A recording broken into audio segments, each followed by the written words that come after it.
lovers.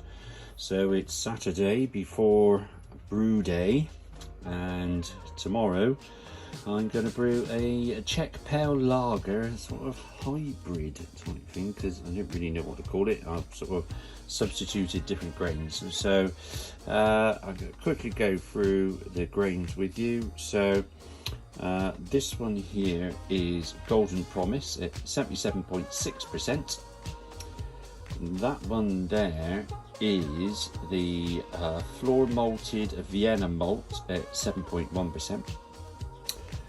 That one there is Simpson's wheat malt at 5.7%, and that one there is Caragold at 9.6%. And there's a little bit of water treatment there, very minimal, which was Kolsch water profile. So we'll see you tomorrow and I'll explain more. Hello my lovers, got the fez out. Flag's a bit knackered at the moment, so it's just a fez. So anyway, take it off because the these little things are yeah, don't know if you got to see that. So leave that just like that. So apart from the Exeter Chiefs one, there's a few. I was collecting them for a while and then sort of got out of doing it. They're only like £3, something like that on eBay. But yeah, anyway, I digress. Good morning my lovers. It's brew day here at Cutter's Choice. Welcome back to the Flag and Fez Brewery. And so today we're brewing what's going to be basically a Czech Pale Lager hybrid, I'm going to call it. So this came about because I thought I need to do a lager. I hadn't done one for a while. Should have done it over the winter while it was nice and cold-ish. And but anyway, thought get one done, do a Kolsch, and I got the Kolsch recipe up. So first grain was Pilsner. Well, I haven't got any of that, so I put Golden Promise in. Caragold was the only other grain in there. So I thought, oh, I'll put some Vienna malt in there, and I'll put some wheat malt in there as well. So so anyway, if you on Brewfather, if you go to select your styles, then it goes to the BJCP thingy bob. It actually compares your recipe to the styles and comes up with a percentage of how close it is to that style. So the Czech Pale Lager is 85% match, or my recipe is an 85% match to that beer style, which I think I did make a note. I think it was, why didn't it come on this one? I've done it on my phone, it should be on here.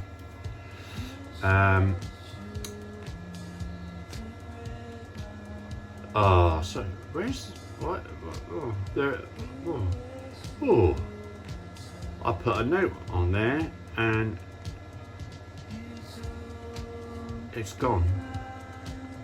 That I'm going to say. Oh, hang on. I think if we go into there, yeah, the style is 03A. So that's what it is. So. Alright, so that's what I'm going to do today. So hops, so I went through, did I do the percentages of the grain? 84% mash efficiency. We're going 4.79 kilos of Golden Promise, 590 grams of Caragold, 440 grams of Vienna malt, and 350 grams of wheat malt.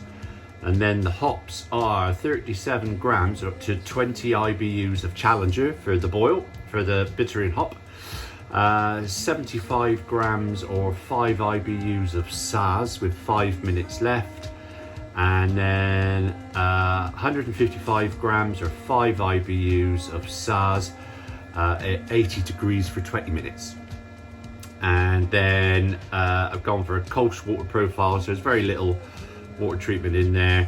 and then I didn't have enough Kolsch yeast, so well, yeah, because of fermenting at colder temperatures, put a little bit extra in because don't want to stress the yeast, and because I bloody hate banana flavour in my lagers, well, in any beer, to be honest. So I've gone for 2 packs of Kolsch yeast from Cross My Loof, which is the top fermenting yeast, and 2 packs of Helles from Cross My Loof, which is a bottom fermenting yeast. So, and then hopefully they'll meet in the middle and we'll have a lovely beer. So we are mashing in at 68 degrees, bit of body, because it's aiming for 3.7% ABV. Original gravity would be 1037, final gravity 1009, IBUs is 30, BU-GU ratio is 0.82, and I think, fermentation profile. So starting off at 12 degrees for 3 days, and then put it up to 13 degrees for 2 days, 14 degrees for 2 days, 16 degrees for 2 days, and then 18 degrees for 5 days, and hopefully that shall be that. And oh, look, there's my notes. I just found the notes that I put in there. Czech Pale Ale, beer style 03A, 85% match to recipe. There we are. Mash pH should be 5.2, and yeah, keep the mash pH down and not too rigorous a boil. Well, a nice boil, but not a rigorous one, because higher pH will affect the Maillard effect and you won't get a nice light coloured lager. It'll darken slightly, and that is that. So strike water is on. That's got to go up to 76 degrees, and then it's mashing in time. So anyway, we'll get back when there's something interesting happening. All right, catch you in a bit. Back to me tea. Cheers, me dears. Anyway, mash is underway. Disaster is striking already. So you might have noticed the new position of the phone camera, which is on top of the fermentation fridge, and I quite like it. I hope you do too. So anyway, videoed the intro bit, and I thought, right, the other thing I do with the fermentation fridge is when I filled some kegs, I set it to 12 degrees, and I put the newly filled kegs in there, sort of cellar temperature, so it conditions in there, because it can get up to like 30 degrees in the brew shed. So I'll put it in there. And so anyway, I thought, better get those kegs out, open the door, and set up this on a selfie stick on a stand, and the phone off the top of the fridge, and broke the selfie stick. So thankfully my wife had one, and so I'm using hers now. So anyway, mashed in, and doing the pH. So came out at 5.6 as predicted by Brewfather, but Brewfather said to add 5 ml of phosphoric acid to bring it down to 5.2. So now you never do that. You never put the full 5 ml in. So I should have stuck to the rule of thumb and gone for half at 2.5 ml, but I went for 3 ml and brought it down to 5.1. So, which is ideal actually, because more than happy with that. So that's fine. So but while I'm doing that, I think, my God, it's getting hot in here. Like the windows are steaming up. I've only got the mash on, and then because I'm sort of bending over to do me testing and that, and then when I stand up, my bloody head's in the clouds. So because I haven't got the extractor on or anything, and it turns out that I haven't turned the elements off of the hot liquor tun. So and that got up to over 90 degrees. So there we are. So anyway, I think everything else is going all right. So oh, hey, mother-in-law's back. So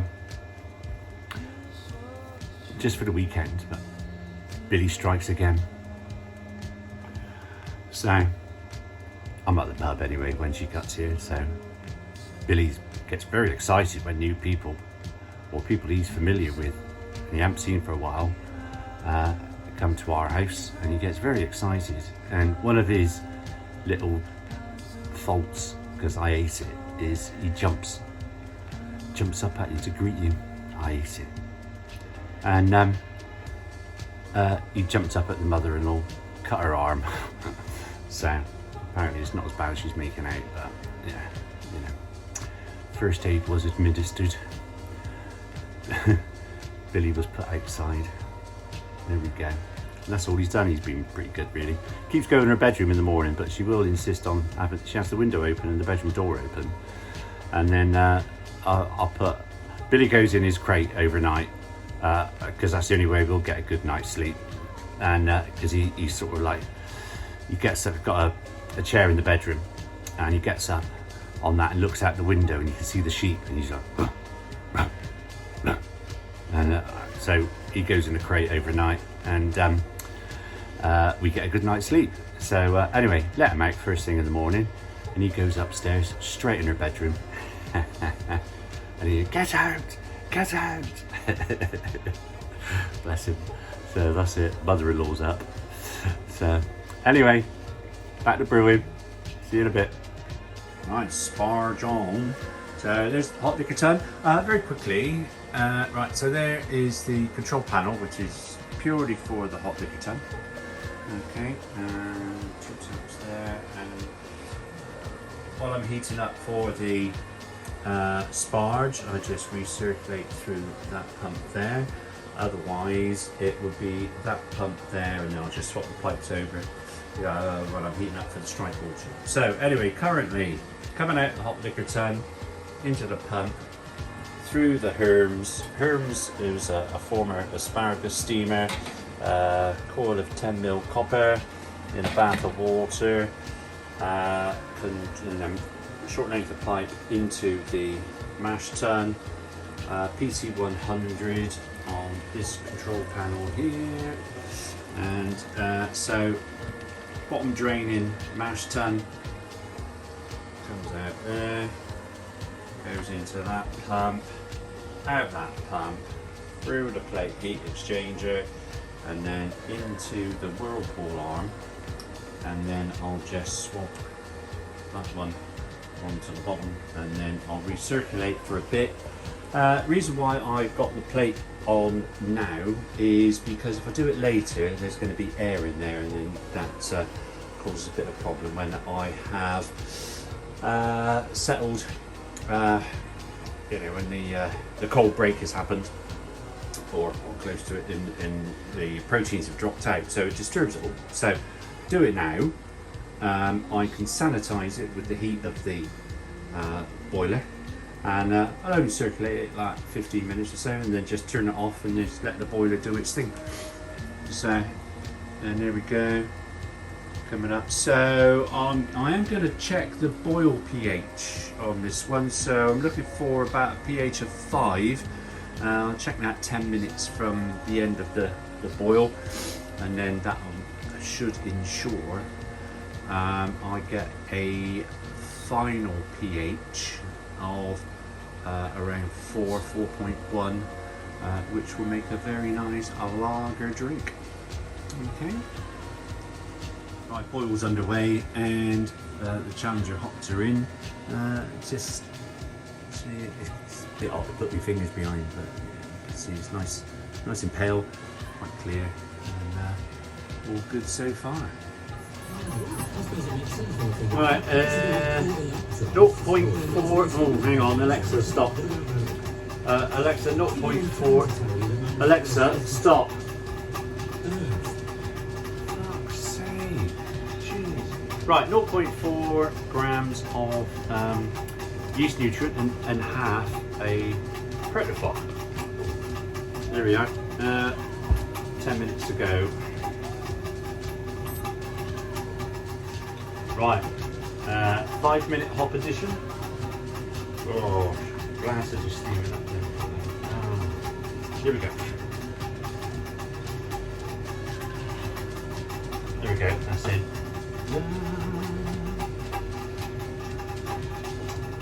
There we go. Right then, time's up. So time to cool down to 80. So we'll just turn that on there. That's going to go in the plate there. It's going to come out the plate there, and it's going to come out there. So put some on there. There's in there. So then, what I do then is I will open this one, close this one, and then this one then goes out outside into a water butt, and then I use the water from there for various things. There we go. So let's keep an eye on this.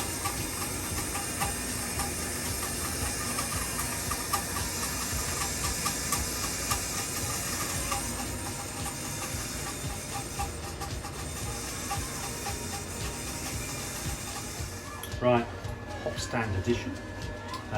So this was 155 grams of SAS to 5 IBUs, and going in, it's actually 75 degrees, I think. Oh, 78. So there we go. We're about the 80 degree mark, and it's going to stay like that, whirlpooling for 20 minutes. So start the timer. There we go. Going in for a cup of tea. So that's about as cold as I can get it. I've reduced the flow through the plate heat exchanger with the wort.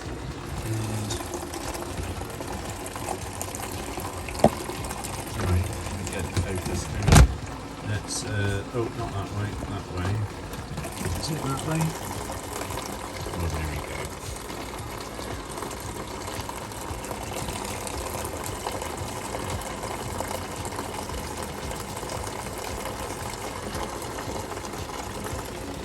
Which way zoom out? Yeah, that's that way, isn't it? There we go. Oh, that's better. There we go. Right, so I'm going to have to leave that till tomorrow to put the yeast in. It is not going to go in at that temperature because I ain't having banana. Don't like banana.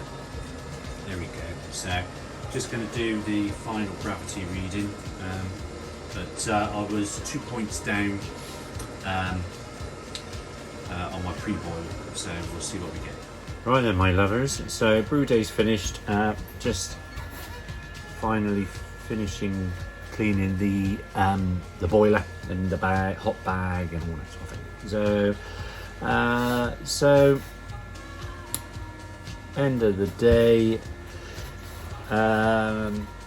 we were, or I was, 2 points down on pre-boil gravity, 1 point down on post-boil gravity, and going to end up with a 3.5% beer, 80% mash efficiency, 31 IBU instead of 30, and a BU-GU ratio of 0.86 where it was predicted 0.82. So all in all went well, apart from the initial hiccup of not turning things on and that. So yeah, all good. So I think we'll brew this. It's going to be about 3 weeks in the fermenting and crash cooling and all that sort of thing. So what's that going to be? Oh, it's going to be probably 7 or 8 weeks, and we'll do a tasting video, I think. See what it comes out like. It's a bit interesting, a bit different, isn't it? So and that's it from me today. So thanks for watching, and hello to all my new subscribers, by the way. Don't know what happened, but 12 new subscribers after I put my last video out. So thank you very much, and I hope you enjoy what you're seeing, and I do apologise for sort of not replying to comments and all that, because I tend to sort of just put the video up and then I forget all about it. So I'm not being rude or ignorant, I just forget all about it. So I do apologise. I will try better. Alright, okay, right. So that's it from me. Cheers, me dears, and I'll see you a bit later, because I'm going to do a tasting video a bit later on the 28-day brew day challenge. What do I do? Proper job and Fuller's ESB. So I'm going to do a tasting video on both of them. So because they're both rather good. All right, I'll see you later. Cheers, me dears.